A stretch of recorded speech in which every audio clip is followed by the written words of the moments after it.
Welcome to Season 3, Episode 2 of Invading the Darkness. This video podcast will be shining the light on the shadows of domestic sex trafficking brought to you by Shared Hope International. I am your host, Kim, and alongside me is my friend Yvonne. We are survivors of sex trafficking.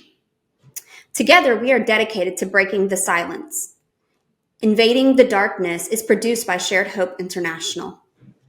Shared Hope was founded in 1998 by Congresswoman Linda Smith after she witnessed the suffering of victims in an India brothel. Shared Hope is founded on 3 principles: prevent, restore, and bring justice. Prevent the conditions that lead to sex trafficking, restore the victims of sex trafficking, and bringing justice to victims of sex trafficking. Shared Hope has also kicked off a new campaign called the Just Like Me campaign, a bold initiative aimed at informing and involving communities in the fight against domestic sex trafficking. Founder Linda Smith and our team at Shared Hope International are committed into educating you through powerful survivor-led discussions and resources designed to tear down the walls of misconceptions.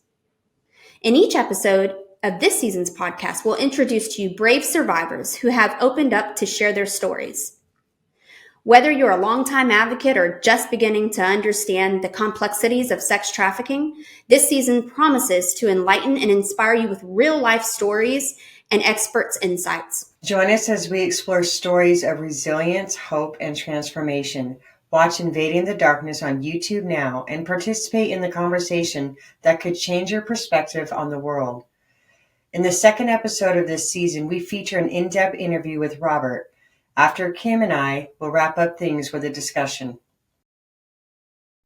Yeah, the interesting thing is that when I share in my presentations that I give is that I had 4 different understandings of the exact same experience. My earliest understanding as a child, when I was 5 years old, the first time I was trafficked, was that my dad was sharing me. That's what I had in my mind was, how do I understand what's happening to me? And what I told myself was, well, my dad is sharing me with other men. And then as it continued on, the trafficking, I thought, well, he's not really sharing me because my dad was a very wealthy man. And he wasn't sharing me because he was trafficking me to get access to other boys. And so my next understanding of what was happening was that he was trading me because we would be where the location was. The other people would show up with another boy. He would leave me with the man or men that had come to that location, and he would take the other child into another room. And so I thought, oh, well, he's not sharing me because he's not in the same room usually. He was trading me. That was my next understanding of what was happening. And then decades later, I was in a men's weekend retreat of recovery through an organization for men that had survived abuse. And the lead person in that group was Dr. Howard Fradkin, who's an author and an amazing person. And he said, well, do you know that you were sold? And I harshly rebuked him. I absolutely rejected what he had said. And I said, you can't sell a person. I was in my 30s. I didn't know any better. And I said, if you sell a car, you don't drive it home that night. So I was never sold. You don't take home what you sell. It doesn't come home with you. I said, I wasn't sold. You can't do that. And then, a decade after that, I was in another therapy, and the person said, there's a word for what happened to you. And I said, oh, yeah, I was traded. And they said, no, you were trafficked. And then I had to go learn what that meant. And I was in my 40s when I came to understand that I was trafficked. And it's just mind-blowing to me to know that it was the exact same circumstance that had 4 different definitions for me in my lifetime, that I was shared, and then I was traded, and then I was sold, and that I was trafficked, and they're all the same experience. But it took me, 30 years to understand what had happened. So I did decades of therapy. I always want to correct people because they'll look at what I've accomplished and what accolades or achievements or awards, including the Pathbreaker Award, which I'm greatly humbled by. And I want to remind people that I'm not over it and I'm not through it, and you don't get over it, or at least I don't think I ever will. But people ask, well, well, how do you present or why do you present? Why do you keep talking about it? And I'm a Christian, and I have a very strong faith. I always have, even through all of everything that happened to me. And I came to the conclusion that God didn't give me this amount of resiliency so I could hide it under a rock. That it was my calling to go speak about what happened and to try and make a difference. And I had an experience in my office at work one time of what a pastor friend of mine calls biblical roulette, where I was in a depression. I was in a dark place emotionally and mentally, and I came across this verse. And when I read it, I had this amazing sense of purpose and literally of joy and release and relief. And the verse is Romans 5:19, and Romans 5:19 says, "For just as through the one the many were made sinners, so too through the one the many shall be made righteous," which, in a Christian understanding is comparing Adam and the origin of sin and comparing to Jesus and the salvation from sin. But for me in that moment, it was comparing my father to myself. From my father came all this evil, and from me will come all this good. So that's the reason I speak. So 2014, during the national conference, which probably was sometime around October, I would have been 44 years old, 43 years old. A baby 10 years ago. Yeah. Um, During my abuse years, which started around 2 or 3 years old, as my earliest memories, till 16 or 17 years old, my dad had threatened me repeatedly every day, multiple times a day. If you ever tell anyone, I'll kill you. And I believed that well into my 30s. Well after he had died, I still believed that if I ever told anybody, I would be killed, even after he was dead and buried. I still believed if I ever told anybody, I would be killed. But in my professional career, I was working with social workers and youth, kids that were suffering. And I would always have to take classes for continuing education requirements. And all of these classes I would take would talk about how, oh, once a child is damaged, they're damaged for life. And there was a belief that, oh, once a child has been hurt, well, there's just no recovery and that child's never going to be the same.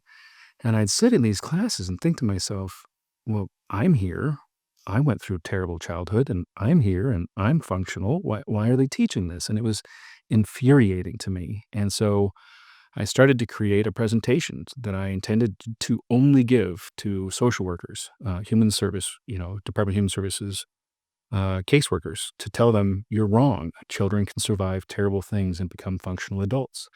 And so I worked on this presentation for years. I still have all of my original research in my office, boxes of it. And I wanted to not just say, well, this is what happened to me and look at me now. I thought, well, that's just self-serving. I didn't want to have that message. I wanted to have the message of, this is what happened to me, and this is the impact it had. And that's why I did a massive amount of research on neuroplasticity, on the impact of trauma, on neurotransmitters that are activated when you're fight, flight, or freeze. I did all of this research because I wanted to be more than just, here's my story, and believe me. I wanted to educate, not just share what happened to me. I wanted to inspire. And so I worked on this presentation for years, and I went to one of my very close friends who had my same position or type of work. And I asked him what he thought about my plans on giving this presentation and whether it would impact my career goals. And he said, yeah, it's absolutely going to put your career goals at risk. But what's more important, your career goals are making a difference. And I thought, well, making a difference is more important. So I went with, okay, I'm going to give this presentation. But in the back of my mind, I still had this fear that when I spoke, I would be killed. And so I chose the first place I ever publicly spoke about being a victim and being a survivor was this semi-annual conference of internet crimes against children police officers in Colorado, and thought to myself, well, if somehow beyond the grave I'm killed for speaking out loud, it's going to be an interesting thing to see when I'm standing in a room with 60 or 70 police officers, all of them with their sidearms, and somebody coming in here to kill me. That's going to be one heck of a shootout. I'm looking forward to seeing that. And of course, I wasn't killed, but I still believed it. I still had that fear for decades. And I gave that presentation and it was very well received. And then I started giving it more throughout Colorado. And at one of the conferences, somebody said, there's this organization. It's called Shared Hope International, and they have this national conference in Washington, D.C. You really should consider giving your presentation there. And I thought, oh, I would never be accepted. I'm a nobody. Nobody's going to want to hear from me. And I just thought, oh, it's such a long shot. And they said, well, just apply. What's the worst they can do is say no. So I applied. And in 2014, I gave my first presentation, and it was outside of Colorado. It was at the international. I don't know. You would know better than me, but I think in the top, 3 or 5 in the world, I would imagine. So it was an incredible honor to be selected to speak. And that was really the start for me, because at that conference, somebody said, hey, the Department of Justice has a group of consultants that are survivors. You should apply. And then I went from there to, hey, there's this United States Advisory Council that the United States President appoints survivors to. You should apply.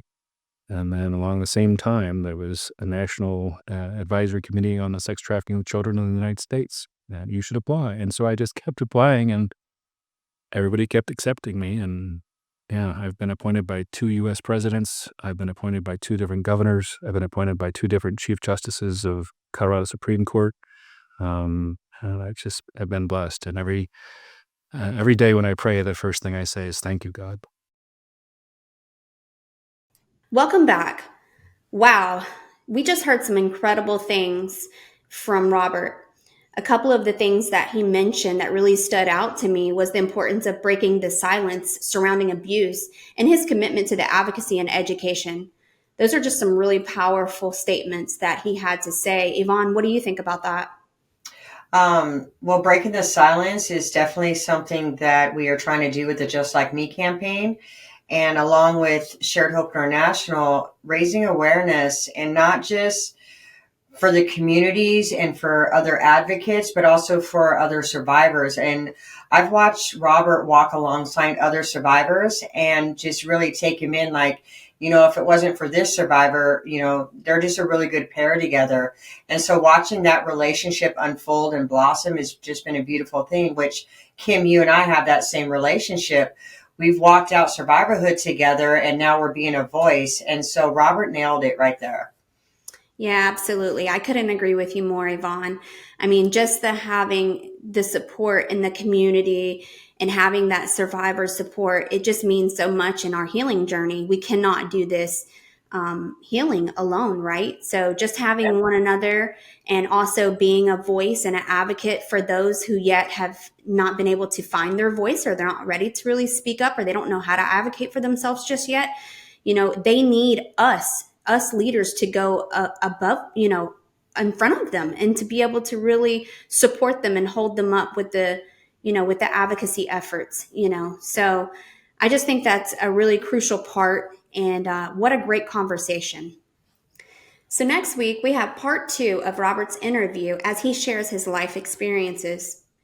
Robert endured over a decade of unimaginable abuse, physical, sexual, mental, and emotional, including trafficking and torture. His childhood trauma could have defined his life, but through his faith and in God and incredible resilience, Robert overcame. Defying the odds, he graduated from high school, earned a triple major degree in college, and achieved a law degree. Today, his journey serves as a powerful testament of hope and perseverance. Please subscribe and visit the Just Like Me website found in the link below, as well as Invading the Darkness site. Until next week, I am Kim. And I am Yvonne.